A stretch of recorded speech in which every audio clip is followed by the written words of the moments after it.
I like the fact that he did provide some help for hurricane recovery in North Carolina. I do like the push for a vaccine, but most of the federal strategy that we've had during this pandemic has been non-existent.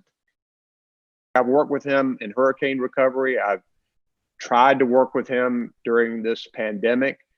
We had conversation about the RNC, and I had to stand up to him to tell him that we were not going to let them have a full arena for the RNC.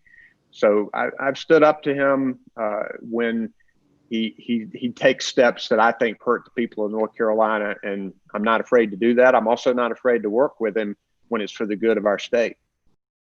The statute is limited as to what the governor can do in enforcement of orders, in that it's limited to misdemeanor criminal violations, which when we go back and analyze this pandemic and what we need to do differently, I think giving some authority to put in lesser types of enforcement actions like fines for a governor, I think could make it better. And as when we get to the end of this, we can look at ways to make some changes.